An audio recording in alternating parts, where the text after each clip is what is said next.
If you love history, don't forget to like and subscribe. Now, close your eyes. Picture the edge of a known world, maps that fall into dragons and mist. And one man staring west, not because it was safe, but because it was there. This is not a tale of pure triumph. It's not the sanitized fable from school books, nor the villain etched by modern rage. It is the truth, raw, vast, and pulsing like the sea he dared to cross. This is the story of Christopher Columbus. Genoa, Italy, circa 1451. A city breathing salt and smoke. Its streets are tight, crooked, echoing with the cries of merchants and the scrape of fishmongers' blades. Somewhere in the heart of this maritime maze, a boy stands near the docks, face lifted to the wind, eyes squinting toward the shimmering blue line where sea meets sky. His name is Cristoforo Colombo. Born to a humble wool weaver, young Cristoforo was never meant for greatness. He stitched cloth, not maps, carried dyes, not compasses. But even as he worked the loom, his heart was sailing, chasing whispers of distant lands, golden cities, and secrets beyond the horizon. Stories passed through Genoa like tides, tales of Marco Polo's east, of Portuguese ships rounding Africa, of monsters and miracles beyond the edge of the world. Cristoforo devoured them, not as fantasy, but as possibility.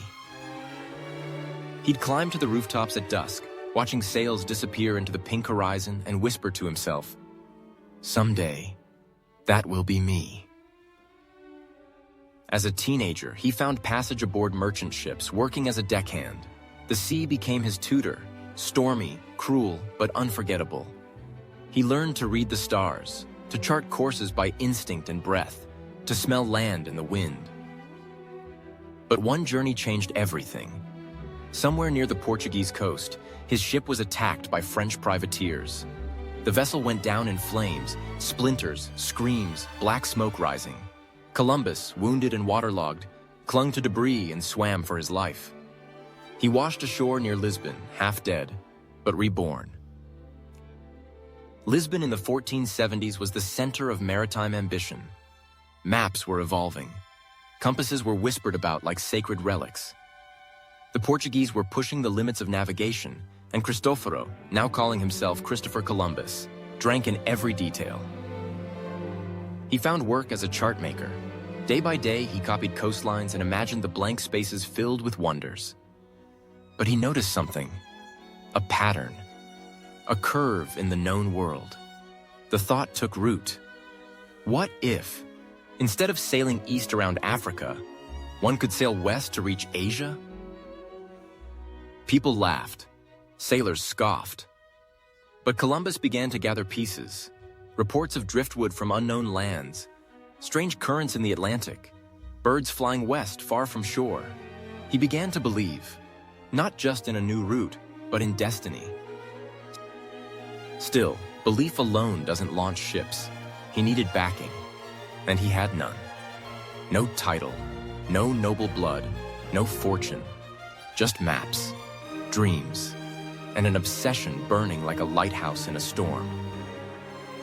He traveled to the court of Portugal with his proposal. The king's advisors reviewed it and rejected it. Too risky, too expensive, too foolish. But Columbus didn't stop. He walked roads dusty with doubt. From Portugal to Castile, knocking on the gates of kings and queens, pitching a future only he could see. Years passed. His beard grew. His hope dimmed. And yet, he held fast to one belief. The sea will show me the way. And just when the door seemed forever closed, a new queen began to listen. But that is a story for another chapter. The royal halls of Castile glimmered with tapestries and suspicion. Nobles whispered, courtiers schemed, and into this gilded maze walked a sun-worn sailor with salt still clinging to his boots. Christopher Columbus had arrived to present his case. Again. Years had passed since his idea first sparked in Lisbon. He was older now, not in years, but in wear. Each rejection, each closed gate, had carved lines into his face. But the fire in his eyes, still fierce. He carried with him charts and theories, yes, but more than that, he carried vision. Not of trade routes, but of empire, of gold, of souls waiting to be converted. The Spanish monarchs, Ferdinand and Isabella, listened, sort of. They were consumed by war, the final Reconquista battle to push the Moors from Granada. But Queen Isabella, shrewd and pious, saw something in Columbus. Not just a sailor, but a man who could bring glory to God and crown. Still, the court hesitated. His plan was radical. Sail west across a vast, unknown ocean to reach the east? No one truly knew how wide the Atlantic stretched. And Columbus, bold but wrong, insisted it was shorter than it really was. He underestimated the Earth, but he overestimated destiny. And in this strange math, history would turn. Years passed. He waited, broke. He wrote letters, argued with scholars, begged at palace doors. At one point, disheartened, he packed his bags and began to leave Spain entirely. And then, a messenger stopped him at the road. The Queen had changed her mind. In a world full of cautious men and failed dreamers, Isabella saw something in Columbus. Call it faith. Call it madness. But she decided to gamble the Spanish crown on a Genoese outsider. She ordered her treasurer to fund the expedition. 3 ships, crew, supplies, and more than anything, hope. In April 1492, after the Moors surrendered Granada and Spain declared triumph, Isabella signed the capitulations of Santa Fe, a contract that made Columbus admiral of the ocean sea and granted him titles over any lands he might discover. He had gone from beggar to noble in a single stroke of ink. But this victory came with weight. Now, he had to deliver. He walked the docks of Palos with measured steps, eyes scanning the ships he'd been granted. Not warships, not fine vessels, just 3 modest ships, La Niña, La Pinta, and the Santa Maria. Crews were reluctant to sign on. Some feared monsters at the world's edge. Others feared starvation, madness, or worse, endless sea. But gold and glory called, and Columbus inspired enough men to follow. Among them, Martín Alonso Pinzón, a seasoned mariner and leader in his own right. His support would prove vital and dangerous. And so, under the searing August sun of 1492, the 3 ships departed. Flags fluttering, crowds murmuring, and Columbus standing on the deck of the Santa Maria, hand to brow, scanning the horizon like it owed him an answer. He didn't look back. By prevailing over all obstacles and distractions, he would later say, one may unfailingly arrive at his chosen goal or destination. But even he had no idea what lay ahead. The Atlantic stretched out like a vast, merciless scroll, blue upon blue, endless, rolling, whispering doubt. On August 3, 1492, 3 ships drifted westward, carried by the blind hope of one man and the wary obedience of many more. Christopher Columbus, cloaked in command, paced the Santa Maria's wooden spine like a man who'd already won. But the crew whispered. They feared the ocean's secrets. They feared him. He kept 2 logs, 1 truth, 1 lie. To the men, he reported shorter distances, trying to keep morale afloat, but the real numbers carved deeper each day. The sea grew stranger the farther they went. Weeds floating in vast fields, birds circling, then vanishing. Needles on the compass wavering. Men began to mutter of doom, of a world that refused to be found. A month passed. Then another. No land, no sign, just stars above and despair below. By early October, tension thickened like storm clouds. Mutiny whispered through the decks, some begged to turn back, others plotted in silence. Columbus stood at the edge of a blade, one decision from losing everything. He gathered the crew, looked them in the eyes, and promised, if land is not found in 3 days, we turn back. 3 days to rewrite history, or vanish beneath it. And then, the sea shifted. October 11th.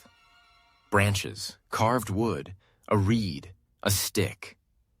The signs were small, but undeniable. Land was near. That night, they took turns in the crow's nest, eyes peeled, breath held.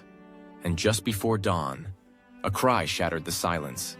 Tierra, tierra, land. After 70 days at sea, they had done it. They anchored near an island in the Bahamas, lush, untouched, and impossibly alive. Columbus stepped ashore, draped in velvet and conviction. He planted the banner of Castile into soft sand and named the island San Salvador. The people who greeted them, the Taíno, were curious, kind, adorned in feathers and gold trinkets. Columbus wrote, "They are gentle. With 50 men, we could subjugate them all." His eyes saw riches, his mind, empire, what he truly discovered. He did not yet understand. He believed he had reached the Indies, and so he called the people Indians. A mistake. That would echo through centuries. He explored further. Cuba, Hispaniola. He built a small fort, La Navidad, with the wreckage of the Santa Maria, which ran aground on Christmas Day. Then, satisfied with the voyage's success, he left men behind and sailed home. When Columbus returned to Spain in 1493, he carried parrots, spices, native captives, and gold. But more than that, he carried proof that the Queen's gamble had paid off, that the world was larger and more vulnerable than anyone imagined. Crowds flooded the docks to greet him. Bells rang. Songs rose. The sailor who had once begged at palace doors now stood at the right hand of royalty. Isabella welcomed him with pride, Ferdinand with calculation. He was given titles, a coat of arms, and new ships for another voyage. But in the shadows of the court, others watched, jealous, hungry, and not all were ready to let a foreigner rule the new world. Still, for the moment, Columbus stood triumphant. The Queen had gambled, and the world, for better or worse, had changed. He had done the impossible, but for Christopher Columbus, once was never enough. The first voyage had cracked open the shell of the world. Now, with fire in his chest and titles in his name, he would sail again, not as a question, but as answer. In September 1493, Columbus departed on his second voyage. This time not with 3 ships, but 17. Over 200 men, soldiers, settlers, priests. The mission had changed. It was no longer just about exploration. It was colonization. But the sea, ever unchained, did not favor ambition without mercy. Storms battered the fleet. Sickness crept into the holds. The men, once wide-eyed with wonder, began to see what lay beneath the romance. They reached the islands again, but La Navidad, the fort left behind, was gone. Burned. The men slaughtered. The native Taíno, once friendly, now resisted. And Columbus, feeling betrayed, chose vengeance. He ordered retaliation. Villages were burned. Captives were taken. The dream began to fracture. Still, he pressed on, founding a new colony, La Isabela, the first European settlement in the New World. But the soil rejected them. The crops failed. The men fought each other. and disease spread like fire in dry grass. Supplies dwindled, hope thinned, and Columbus changed. He was no longer the hungry sailor begging for a chance. He had tasted power, and now he wielded it like a sword. He imposed harsh rule, demanded obedience, and when the gold he promised failed to appear, he turned to slavery. He captured natives by the hundreds, shipping them back to Spain like animals. Many died en route. Others were sold or displayed. He called it necessity. The crown called it profit. But the seeds of discontent had been sown. His own men, Spanish settlers and sailors, began to whisper against him. They accused him of cruelty, of hoarding wealth, of madness. Columbus, once their champion, had become their tyrant. Still, he returned again in 1498, the third voyage. This time, he ventured further south, discovering the mouth of the Orinoco River and realizing something astonishing. This was not the edge of Asia. This was a new continent. But even that revelation could not protect him. When he returned to Hispaniola, he found chaos, rebellion. His authority had collapsed. The Spanish crown, now flooded with complaints and suspicions, sent a new governor, Francisco de Bobadilla. Bobadilla arrived, with shackles. Columbus was arrested, loaded onto a ship, and sent back to Spain in chains. A man who once dreamed under Genoese stars, now sat in a dark cell, the iron of his ambition pressing cold against his wrists. He refused to let the chains be removed. He wore them as a statement, as proof, as defiance. The Queen was shaken, the court embarrassed. Eventually, Columbus was freed, stripped of his governorship, but not of his hunger. He begged for one last voyage, and against all odds, they said yes. But it would not be a journey of conquest. It would be a journey through ruin. It was May of 1502. Christopher Columbus, now gray, worn, and haunted, stepped aboard his ship once more. It would be his fourth and final voyage. No longer the celebrated admiral. No longer the royal favorite. Just a man chasing ghosts. Of gold, of glory, of something to prove. He wasn't allowed to land in Hispaniola. By royal order, he was banned from the colony he once ruled. So he sailed further, along the coasts of Central America, exploring what is now Honduras, Nicaragua, Panama. He searched desperately for a strait, a passage that would lead to the riches of Asia.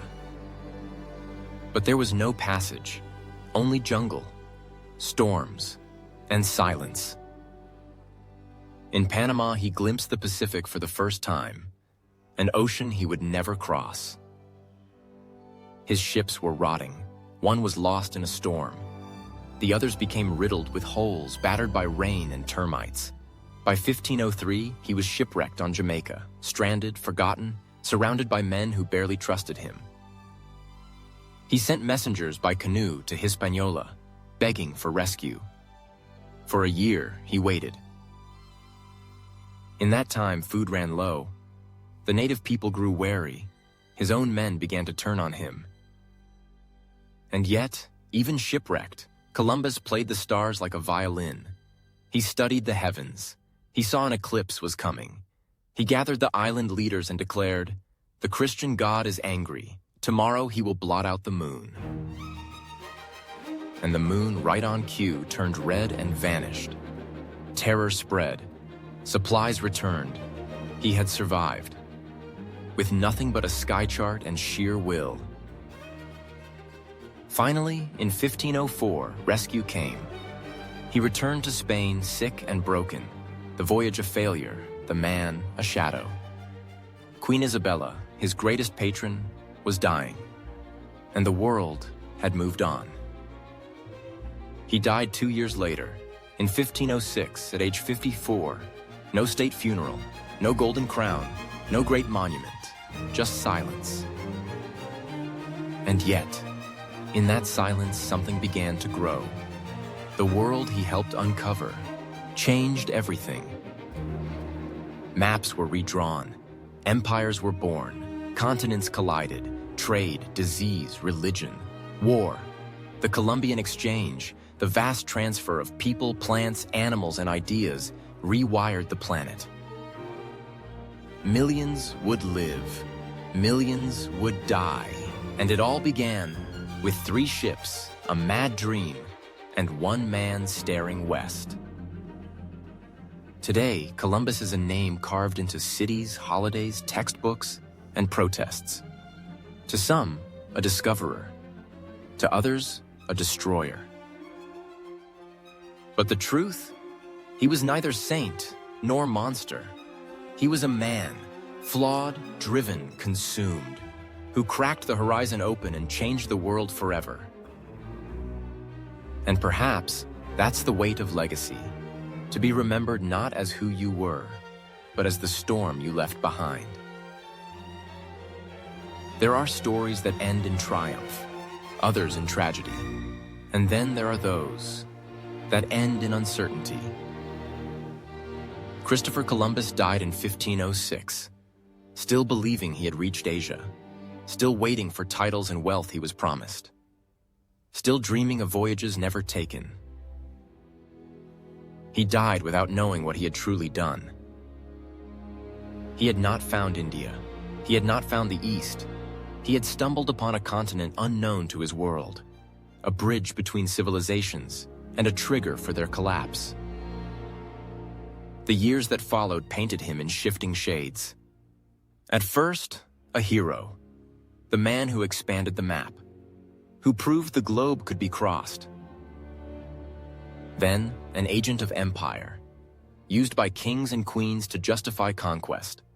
Then, a villain, held accountable for what followed: enslavement, genocide, colonial scars that still throb today.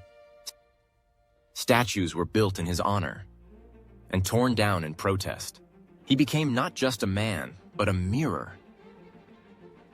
A mirror of Europe's ambitions, a mirror of humanity's hunger for land, for power, for meaning. But beneath all that, there was still the boy from Genoa, the boy who looked out over the water and whispered to the wind, "What if?"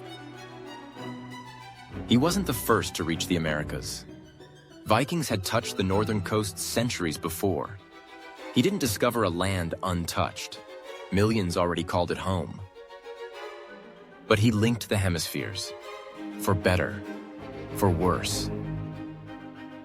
He stood on a shoreline and redrew the world. Today, his name lingers in classrooms, on holidays, in angry debates. It's whispered in reverence and shouted in fury. But one thing is certain. He was a man who dared to believe in a world no one could see. And whether you see him as bold explorer or flawed invader, his wake still ripples through time. So perhaps history's judgment isn't final. Perhaps it never is. Because in the end, Christopher Columbus did not just cross an ocean, he crossed into legend. Thank you for joining us on this journey. If you were moved by this story, don't forget to like, comment, and subscribe. More voices from history await. Until then, keep asking, keep wondering, and never stop looking beyond the horizon.